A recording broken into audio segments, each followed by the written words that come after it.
ओफो नैना बेटा, ये सब क्या है? तूने फिर से रोटी के साथ अचार और चटनी बना दी। फ्रिज में सब्जियां रखी हैं, वो क्यों नहीं बनाई?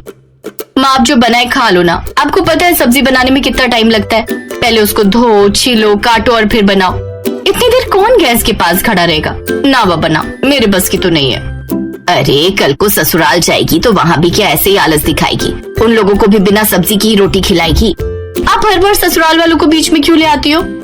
और इसीलिए तो आपसे कहती हूँ मेरे लिए कोई बड़ा ससुराल ढूंढना जहाँ नौकर चाकर हो, ताकि मुझे ना ये सब ना करना पड़े।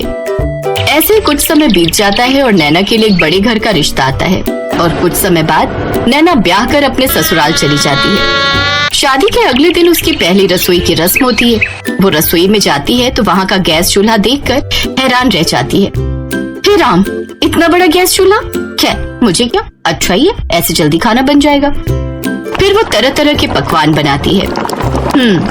पूरी, कचौरी, आलू की सब्जी, हलवा, रायता सब बनकर तैयार हो गया। अब देखना कैसे ये लोग मेरे हाथ का खाना खाएंगे तो खुश हो जाएंगे। वो मन ही मन ये सब सोच रही होती है कि तभी नैना की ननद डिम्पल और जेठानी अनीता वहाँ आती है। अरे वाह, खुशबू तो बड़ी अच्छी आ रही है। लेकिन ये क्या, ये तो आधा ही खाना बना है। नहीं दीदी, मैंने तो आलू पूरी, हलवा, रायता सब बनाया है। तुम नई नई हो ना, इसीलिए शायद तुम्हें अभी यहाँ के रूल्स पता नहीं। यहाँ खाने में एक नहीं बल्कि 10-10 सब्जियां बनती हैं एक वक्त पर। क्या? इसका मतलब इसीलिए वो इतना बड़ा गैस चूल्हा रखा हुआ है? हाँ और क्या, तुम तो ऐसे हैरान हो रही हो जैसे मैंने तुम्हें 10 नहीं बल्कि 100 सब्जियां बनाने के लिए बोल दिया हो। वो क्या है ना, यहाँ हर किसी को अलग अलग सब्जी पसंद है।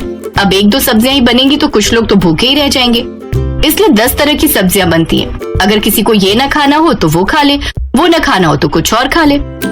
हाँ छोटी भाभी, और आज आप इस घर की परंपरा को आगे बढ़ाओ और फिर हम सबको खाने की टेबल पर बुला लेते हैं। बेचारी नैना के तो ये बात सुनते ही होश उड़ जाते हैं। चल बेटा नैना, हो जा शुरू।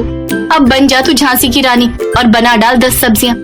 इतनी सब्जियां तो मेरी शादी में भी नहीं बनी थी जितनी ये लोग मुझसे एक वक्त में ही बनवा लेंगे। कुछ समय बाद वो सबके लिए खाना परोसती है तो उसके हाथों का खाना खाकर सब उसकी खूब तारीफ करते हैं।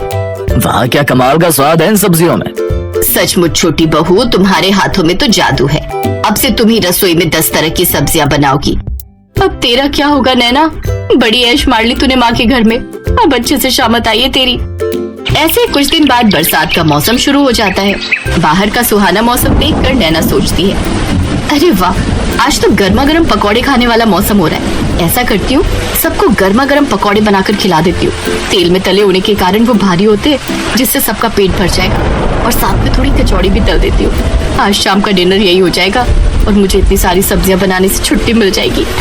नैना जल्दी से रसोई में जाती है और पकौड़े बनाकर ले आती है। अरे भाभी, ये क्या बना दिया आपने? हमें नहीं खाना ये सब। हमें तो आलू की सब्जी, पनीर भुर्जी, फ्राई भिंडी ये खाना है। और मेरे लिए कद्दू की सब्जी, खट्टी मीठी वाली, और बैंगन का भरता। और मेरे लिए तुम बीन्स की सब्जी, फ्राई गोभी बना देना। और साथ में अरबी की सब्जी, कमल ककड़ी की सब्जी और हाँ, करेले भी बना लेना। हे भगवान, इन लोगों में अक्ल नाम की चीज है कि नहीं?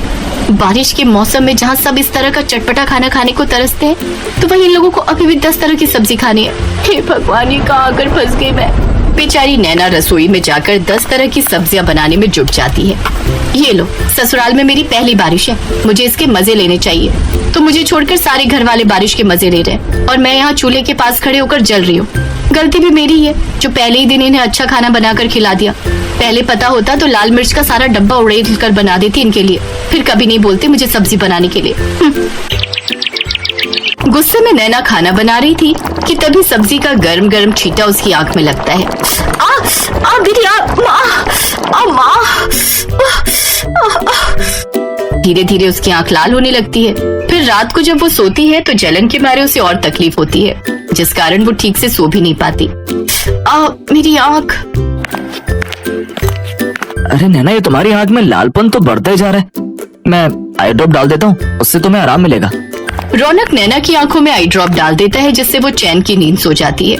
लेकिन धीरे धीरे उसकी आंखों में जलन और दर्द बढ़ता जाता है। फिर ऐसे ही कुछ समय बीत जाता है। एक रोज रोज अलग अलग तरह की 10 सब्जियां बनाकर तुम्हें परेशान हो जाती हूँ। घर में सब्जी भी नहीं है और बाहर बारिश भी तेज हो रही है। एक काम करती हूँ, आज आलू की अलग अलग तरह की 10 सब्जियां बना देती हूँ। वो आलू की अलग अलग तरह की सब्जियां जैसे दम आलू, आलू के गुटके, आलू की रसेदार सब्जी जैसी चीजें बनाकर तैयार कर लेती है, जिसे देख उसके ससुराल वाले नाक सिकोड़ते हुए कहते हैं, ये क्या बना डाला आलू की सब्जी, वो भी 10 तरीके से। मुझे ये नहीं खाना, मेरे लिए कुछ और बना कर ले आओ। लेकिन माँ जी आज घर में सब्जी खत्म हो गई थी, बाहर कल रात से लगातार बारिश हो रही है, इसलिए लेने भी नहीं जा सके। अच्छा ठीक है, लेकिन कल से जो भी हो हमें 10 तरह की सब्जियां ही खाने में चाहिए, वो भी अलग अलग तरह की, समझी। अपनी सास की बात सुनकर नैना को गुस्सा तो बहुत आता है, लेकिन फिर वो चुप रह जाती है। ऐसे ही 2 दिन और बीत जाते हैं। एक रोज, उफ, सुबह से आंख में दर्द हो रहा है, लेकिन इससे मेरे ससुराल वालों को क्या, उन्हें तो बस 10 सब्जियां खाने से मतलब है। हॉस्पिटल भी नहीं जा सकती, नहीं तो इनके लिए 10-10 सब्जियां कौन बनाएगा। मुझे तो लगता है मैं एक दिन 10 सब्जियां बनाते बनाते ही भगवान के पास पहुंच जाऊंगी। जैसे तैसे वो सब्जियां बनाती है, लेकिन एक आंख से ठीक से ना दिखने के कारण उससे या तो कोई सब्जी जल जाती या किसी में नमक मिर्च तेज हो जाता। लेकिन उसके ससुराल वाले उसका दुख समझने की बजाय सब्जी बनाने के लिए उसी को 10 तरह की बातें सुना देते हैं। लेकिन उसके पति से उसका ये दुख देखा नहीं जाता और वो उसे हॉस्पिटल लेकर जाता है, जहाँ डॉक्टर उसका चेकअप करके कहते हैं, देखिए इनकी आंख में किसी गर्म चीज का छींटा चला गया, जिस वजह से इनका आधा कॉर्निया डैमेज हो गया।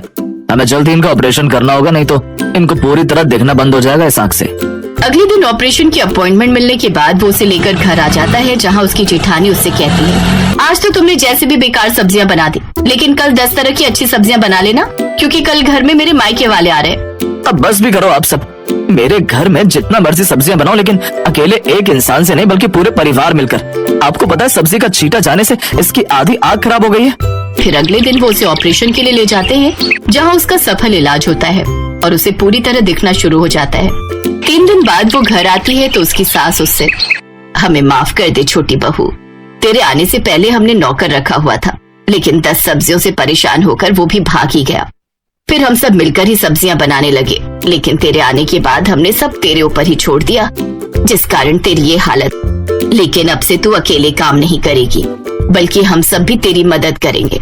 और हाँ, अब से इस घर में 10 नहीं बल्कि 2 ही तरह की सब्जियां बनेंगी और वो सबको खानी पड़ेंगी। अपनी सास के मुंह से ये बात सुनकर नैना बहुत खुश हुई और अब वो खुशी खुशी अपने ससुराल वालों के साथ रहने लगी।